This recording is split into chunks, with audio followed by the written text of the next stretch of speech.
Hello दोस्तों, झारखंडी जोहार और गुड मॉर्निंग।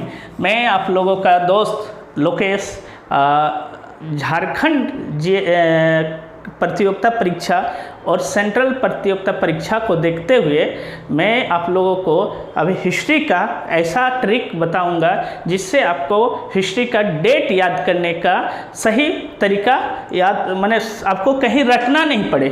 और मेरी बात को गौर से अगर सुनिएगा तो डेट आपको बखूबी याद हो। मुगल साम्राज्य का संस्थापक हम लोग जानते हैं और हम लोग पढ़े भी हैं। तो मुगल साम्राज्य का संस्थापक बाबर को माना जाता है। मुगल साम्राज्य भारत में शासन किया था और उसके बाद मुगल साम्राज्य के बाद अंग्रेज भारत आ गए थे। तो मुगल साम्राज्य में सबसे शक्तिशाली शासकों का एक ट्रिक के माध्यम से हम लोग देखेंगे कि मुगल साम्राज्य में सबसे शक्तिशाली शासक कौन कौन थे। उसके बाद हम लोग बाबर के बारे में जानेंगे। तो आप लोगों को डेट याद करने का कुछ बता देंगे कि कैसे करके आप लोग हिस्ट्री में या इतिहास में आप लोग डेट को कैसे करके याद कीजिएगा। क्योंकि सबसे बड़ी बात होती है कि हिस्ट्री नाम सुनने पर ही डेट याद नहीं रहता है और डेट के लिए हम लोग कन्फ्यूजन रहते हैं कि डेट कैसे याद हो। एक स्टूडेंट के नाते हम लोग जानते हैं कि अरे डेट हिस्ट्री डेट ही याद नहीं होता यार। तो हम लोग सबसे पहले एक ट्रिक के माध्यम से मुगल साम्राज्य का शासक का बारे में जानेंगे। तो ये बंगला का एक ट्रिक है, बाबर, होलो, आवर, जोर, सारिलो, ओसु, धे। बाबर, हुमायूं, अकबर, जहांगीर, शाहजहां, औरंगजेब, ये हम लोगों को हिस्ट्री में सजाने के लिए भी दिया जाता है कि आप लोग इस जो राजा लोग हैं कैसे और कब इनका शासन था, इनका कालक्रम बताइए। तो कालक्रम बताइए और हम लोग कालक्रम के अनुसार हम लोग पढ़ाई करेंगे, टॉपिक को याद करेंगे कि कालक्रम के अनुसार हम लोग कैसे करके बाबर, हुमायूं, अकबर, जहांगीर, शाहजहां, औरंगजेब को याद करेंगे। इनका एक ट्रिक है, बाबर, होलो, आवर, जोर, सारिलो, ओसुदे। बाबर, हुमायूं, अकबर, जहांगीर, शाहजहां, औरंगजेब, ये आपके शक्तिशाली राजा में 6 राजा मुगल साम्राज्य के आते हैं। जहांगीर के शासनकाल से ही वो अंग्रेज का आगमन हो गया है और धीरे धीरे औरंगजेब तक शासन व्यवस्था मुगल साम्राज्य का बहुत ही अच्छा चला था। लेकिन मुगल साम्राज्य का औरंगजेब के बाद से धीरे धीरे वो पतन की ओर चली गई।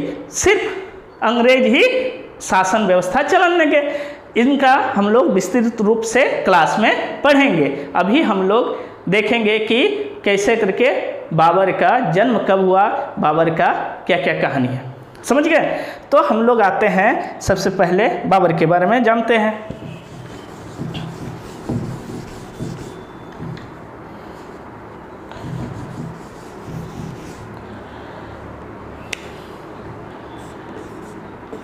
चौदह सौ 83 ईस्वी में बाबर का जन्म हुआ। 1494 में बाबर का राज्याभिषेक हुआ। 1501 में बाबर का समरकंद की जीत जीता। 1501 में समरकंद की जीत जीता। 1502 में सर ए पुल का हारा। सर ए पुल में वो हार गया। 1503 में बाबर ने अपने दादी से भारत के बारे में सुना था। 1503 में अपने दादी से बाबर ने भारत के बारे में सुना था कि भारत कौन सा चिड़िया है जो बहुत ही विश्व विख्यात है। 1504 में काबुल का जीता। काबुल को कब जीता था? 1504 में। 1507 में बाबर ने मिर्जा त्याग दिया, बादशाह की उपाधि धारण किया था। उपाधि धारण किया था। 1508 में हुमायूं का जन्म हुआ था। हुमायूं का जन्म हुआ था। 1519 में भेड़ा और बाजरा का युद्ध लड़ा था।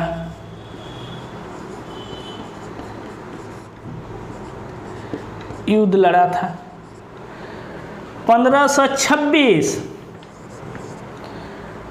1527, 1528, 1529, 1530, 1526 में पान, खा, चला, घर, इरमा, IRMA, इरमा, पानीपत का प्रथम युद्ध 1526 इब्राहिम लोदी के साथ, पानीपत का प्रथम युद्ध इब्राहिम लोदी के साथ 1526 में। 1527 में खानवा का युद्ध राणा सांगा के साथ। 1528 में चंदेरी का युद्ध मेदिनी राय के साथ। और 1529 में घाघरा का युद्ध अफगानों के साथ। और 1530 में उनका विकेट आउट हो गया। ऐसे करके हम लोग हिस्ट्री का हर शासक का दिल्ली सल्तनत से लेके हम लोग 1948 मॉडल हिस्ट्री का भारत आज़ाद होने का और महात्मा गांधी के मृत्यु तक हम लोग ऐसे करके हम लोग पढ़ के याद करेंगे। इसीलिए आप लोग मेरा वीडियो को देखें, सब्सक्राइब करें और शेयर करें। हिस्ट्री के डेट और उनको कहानी की तरह सजाकर हम आपको न्यू वीडियो देंगे ताकि आप लोग जल्द से जल्द याद कर पाएँ और उसको आगामी एग्ज़ाम में अपना क्वेश्चन को बना पाएँ। धन्यवाद। Thank you.